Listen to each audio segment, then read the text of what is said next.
दोस्तों English grammar में बहुत सारे words and pair of words confusing होते हैं।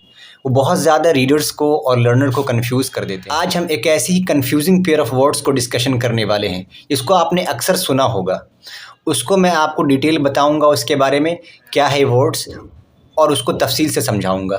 वीडियो में बने रहिएगा एंड तक। देखिए, दो वर्ड्स आपने सुना होगा, लेट एंड लेट्स। आज इसको मैं आपके सामने बिल्कुल क्लियर कर दूंगा। पहले मैं आपको लेट का मीनिंग बताऊंगा कि लेट का मतलब क्या होता है। उससे पहले मैं आपको बताऊंगा कि लेट का यूज़ कैसे करते हैं। देखो, जब हमें कहना होता है कि मुझे पढ़ने दो, मुझे खेलने दो, मुझे सोचने दो, उसे जाने दो, हमें पढ़ने दो, हमें दौड़ने दो, जब इस तरीके का सेंटेंस कहना होता है तो हम लेट का इस्तेमाल करते हैं। तो अब देखते हैं लेट का मीनिंग क्या होता है। लेट का मीनिंग होता है किसी चीज़ के लिए इजाज़त देना, कोई काम करने देना। जैसे मुझे काम करने दो, let me do my work, मुझे मेरा काम करने दो। मुझे पढ़ने दो, लेट मी रीड। मुझे देखने दो, लेट मी वॉच। मुझे सोचने दो, लेट मी थिंक। तो इस तरीके से आप लेट का इस्तेमाल करते हैं। देखो, लेट से मिलता जुलता एक वर्ड होता है जो उसका मीनिंग अदा करता है, वो होता है अलाउ। लेट का मतलब होता है करने देना, इजाज़त देना, लेकिन अलाउ का मतलब भी वही होता है। लेट और अलाउ में फ़र्क ये है कि लेट जो होता है वो इनफॉर्मल होता है, वो हम दोस्तों के साथ यूज़ करते हैं, ऑफिस कलीग के साथ यूज़ करते हैं, यूनिवर्सिटी के फ्रेंड्स के साथ यूज़ करते हैं, है ना, जिनके साथ हम खेलते हैं रहते हैं, उनके साथ हम यूज़ करते हैं। Let me do something, let me do this, let me do that, इस तरीके से हम इस्तेमाल करते हैं। लेकिन जब हमें अपने पेरेंट्स से कहना हो या अपने टीचर से कहना हो तो हम कहेंगे please allow me to do this, मुझे इस काम को करने की इजाज़त दीजिए। तब हम वहाँ पर फॉर्मल होंगे। हम उनसे ये नहीं कह सकते कि लेट मी डू दिस, वो थोड़ा इनफॉर्मल हो जाएगा और गलत हो जाएगा।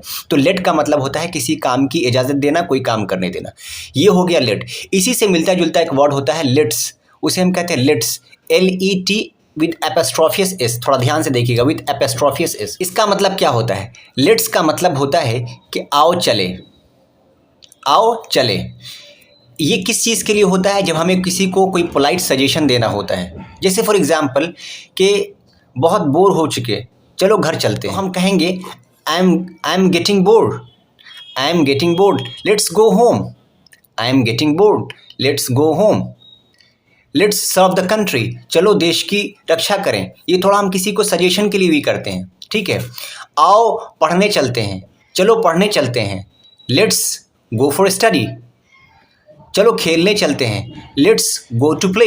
इस तरीके से आप लेट और लेट्स के दरमियान डिफरेंशिएट कर सकते हैं आसानी से कि लेट का मतलब होता है कोई काम करने देना, और लेट्स का मतलब होता है पोलाइट रिक्वेस्ट के लिए कि चलो कोई काम करते हैं, आओ चले चलते हैं, आओ चलो पढ़ते हैं, आओ चलो देश की सेवा करते हैं। तो उसमें हम लेट्स स्टडी, लेट्स, है ना। अच्छा, ये लेट्स क्या है? वो लेट अस का शॉर्ट फॉर्म है, वो लेट अस का शॉर्ट फॉर्म है। इसको हम कह सकते हैं let us read, let us read, आओ चलो चलते हैं। देखिए, एक लेट अस रीड का मतलब हो गया है पढ़ने देना, लेकिन यहाँ पर इसको शॉर्ट फॉर्म में ऐसे कहते हैं लेट्स रीड, आओ चलो चलते हैं, लेट्स गो, चलो चलते हैं, लेट्स वॉक, लेट्स थिंक, ठीक है।